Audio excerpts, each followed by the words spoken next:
Welcome, transformational speakers. This is week 2, and I'm super excited because here we're talking about your offer. So I never, ever want to see you get on a stage without having a compelling offer. And here's why. You're so brilliant. People want to take you home with you, right? They want to take you home with them so they can go and find that transformation in their life. If you don't give them the next step, they don't know where to go. So this is your best piece. Stop thinking of as sales. Stop thinking like, oh, I have to offer something. It's weird. It's this, it's that. Stop. If people don't know the route to the top of the mountain, would you say, go get the mountain? And they go, well, where do I start? And you say, oh, well, let me tell you about where to start. So you give them a speech on where to start, and then you leave. But what happens when they take like 5 steps up the hill and they don't know how to get from step 5 to the finish? That's your job. Your job is to coach them, to teach them how. And if in your 20, 30, an hour-long talk, you can only give them a few steps, you got to be able to have them know that the next step to do this would be working with you to get to the next steps. So let's talk about it. So this is where we get to sell our knowledge. And if you think about this, it's really, truly, you speak to sell, you speak and you sell, you speak and you sell, right? And stop thinking of sales as icky. If you're doing it because you know the next steps for your clients, then all you're doing is giving them the advanced lessons. So I know a lot of people get hung up on sales and they're like, I don't want to sound salesy. I don't want to sound icky. I don't want to sound pushy. You're not. All you're doing is, hey, let me show you what I know. I know the route to the top of the mountain. Let's go together. And the next step would be, how can I help you walk up that mountain? How can we lock arms and go to the next step? So thinking about your offer, it can be anything. So here's a whole bunch of services that you can use, that you can sell into, that helps people go to the next steps. Maybe your talk is how to walk a dog. And so maybe the beginning of your talk is all about getting the dog ready and maybe clipping him into his harness and all that stuff. But when you really talk about walking your dog and walking with your dog, there's a lot more things that go into that. So making sure your message has a continuation project and process for people really helps you maximize their transformation, but also maximize your pocketbook. So here's what I said. Don't ever speak to just impress the audience. I know we've all gotten on stage and did a great talk and people are like, oh my gosh, that was so amazing. And then no one bought anything, right? That's speaking to impress the audience. What you want to do is you want to inspire your audience to action. And that's why I take a lot of the psychology of connection and deep meaning behind when you're speaking to them and really drive that in, because if you can motivate them and inspire them to take action, that's take action in their life, take action in their business, take action outside of the room that you're in, or take action to buy your next offer, to step into the next level of commitment to the transformation of their lives. Right? So really making sure you have a congruent message through your speech, you're seeding the offers all the way into the end so people know what they're supposed to do next. So a lot of times we need to create a framework. Now, the reason we create a framework around what we're teaching is because it's protectable. By law, it's protectable. And if you have steps that you're taking people through to get them from point A to point B, that's your framework. And no one, after you have it protected and it becomes yours, no one can teach it in that order and in that way that you are unless they have permission.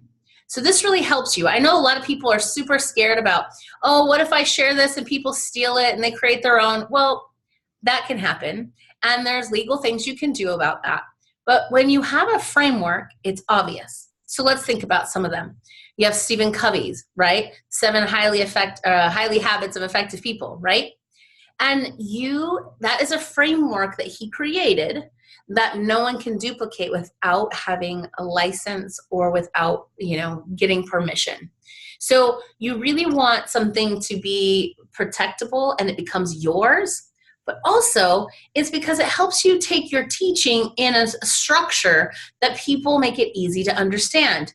Just like this course, we start with, who is your ideal audience? What is your big vision? What's your offer? Then we talk about the talk. Then we talk about performing the talk. Then we talk about, okay, now you need marketing tools in order to get more talks, and then how to get those talks.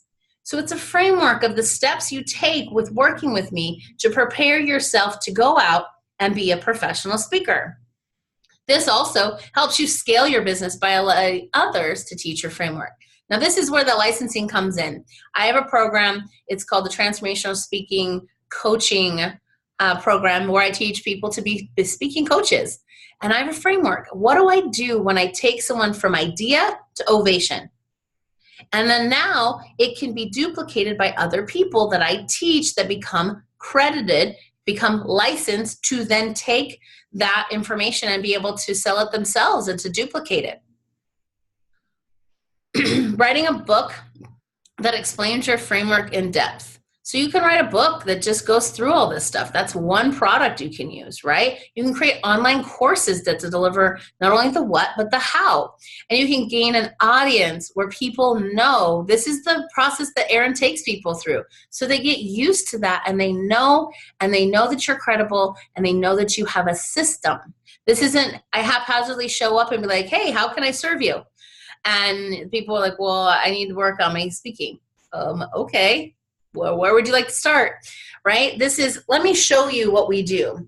And some of the ways I do that is I have the person that I'm working with, my clients, actually write their talk, send it to me, and then I recraft it so that it switches and uses all of the psychology of connection pieces inside of it. And when I do that, I teach my client why.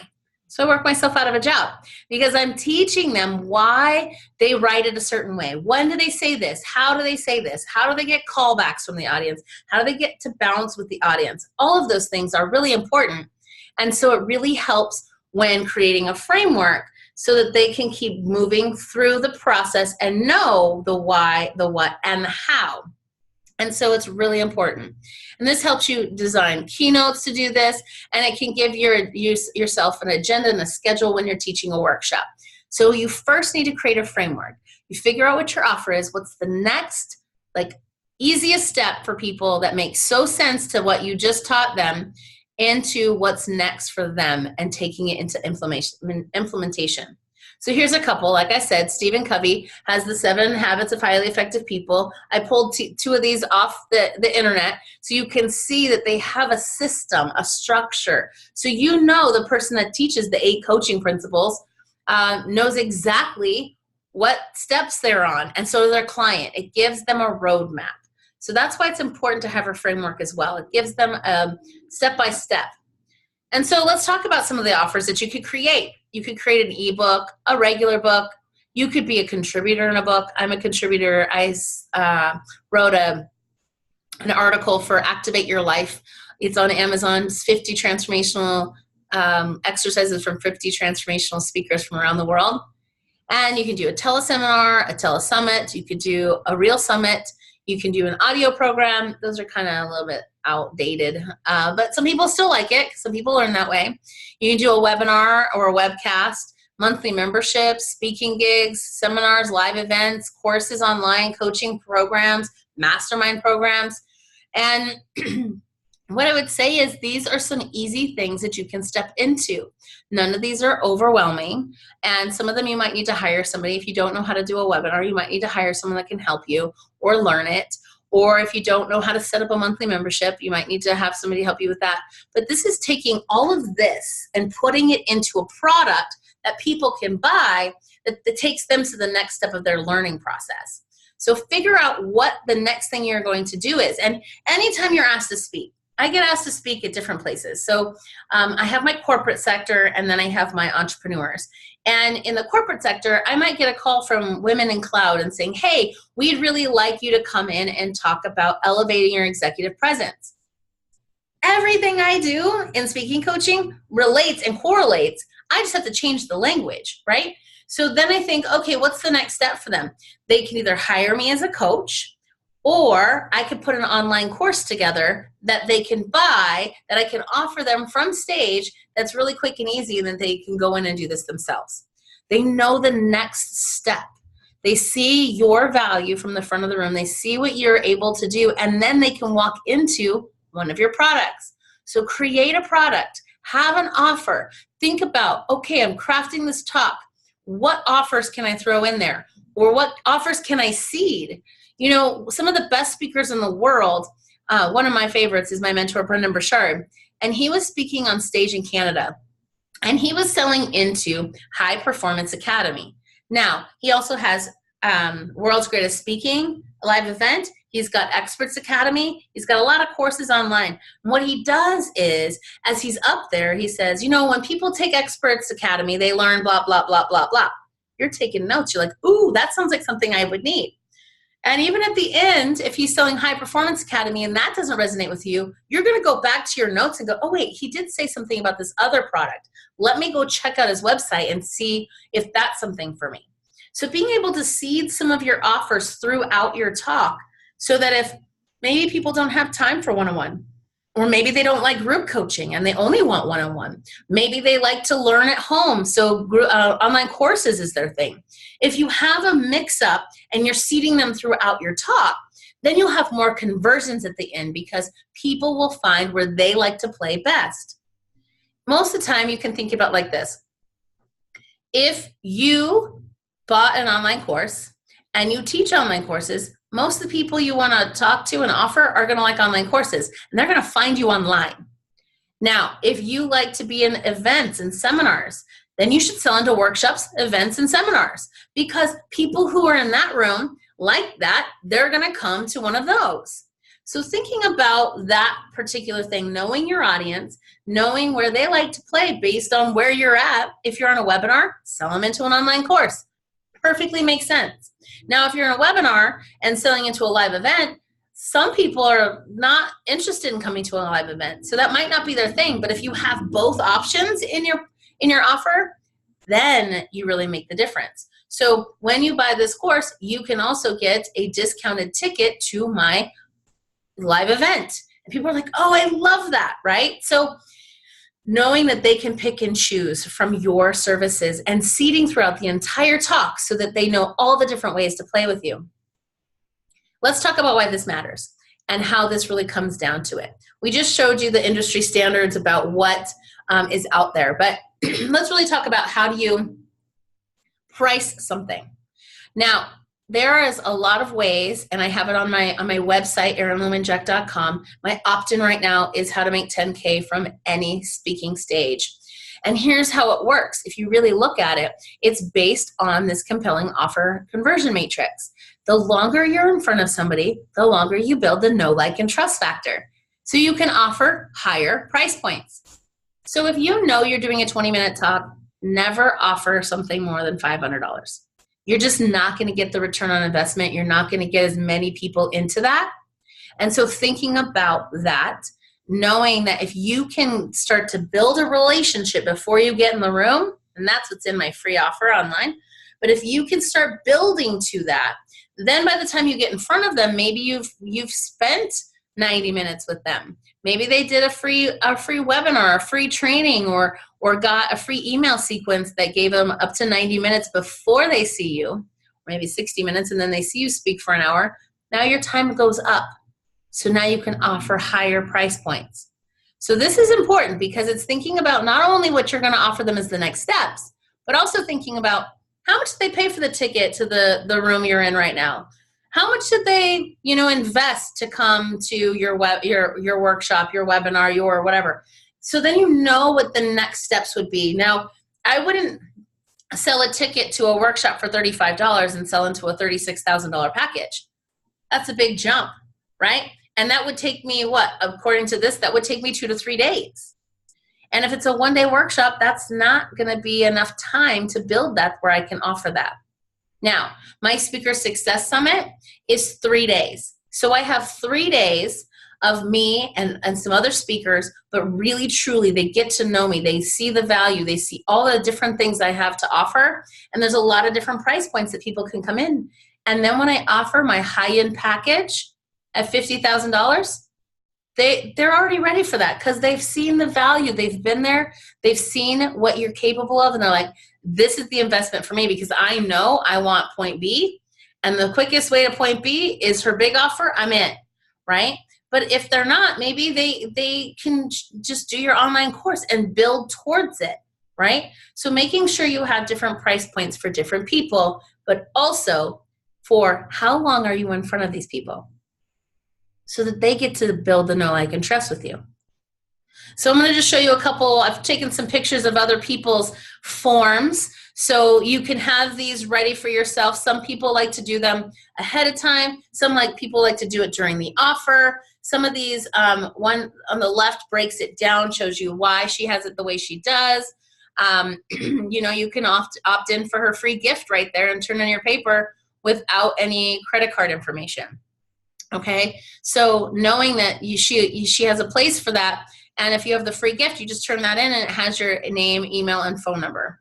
All right, so then we look at Roger Loves, and he has a big long thing because his is a lot more money, but he also shows you all the things that come a part of it. So making sure in your offer, if you have something when you're speaking, have something that you can fill out, have something that they can turn in and drop off to you. Now, the cool thing is the one on the right, Roger has a 3-part Terran carbon copy. So you get one, the event people get one, and he gets one because they're also splitting revenue in some other locations. So making sure you have something like this that you can give back as a receipt to your new client, but also one that you can take and run right then. So that's really important. That brings up another point that I haven't made before. If you're making an offer, make it a limited time offer, make it a short amount of time and a short amount of people. Sometimes doing fast action bonuses really help you do that.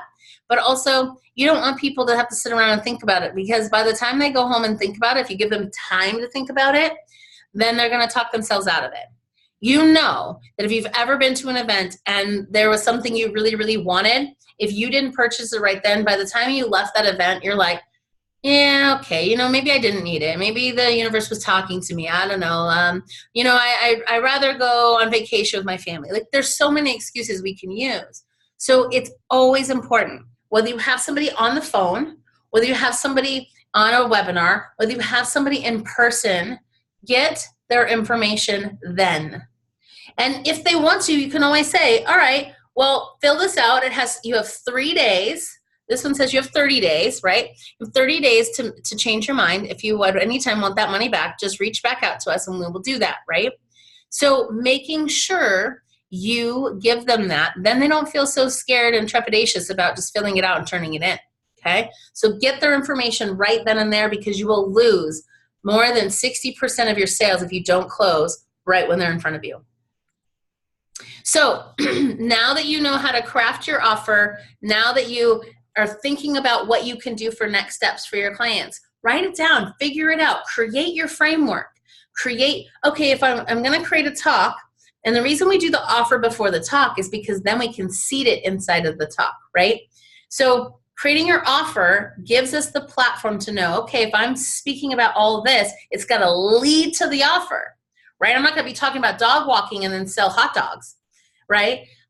You need to make sure that your talk goes into the offer and it's driving them to that and seeding throughout other ways that people can play with you, okay? So create your framework. Get your offer out there. It is time. The world is waiting. And the other thing is you cannot be a lighthouse to the world if you can't keep your own lights on. You're not able to sustain the message if you don't get paid. I don't want you just getting the, oh, that was so great. Thank you so much. That was an amazing talk.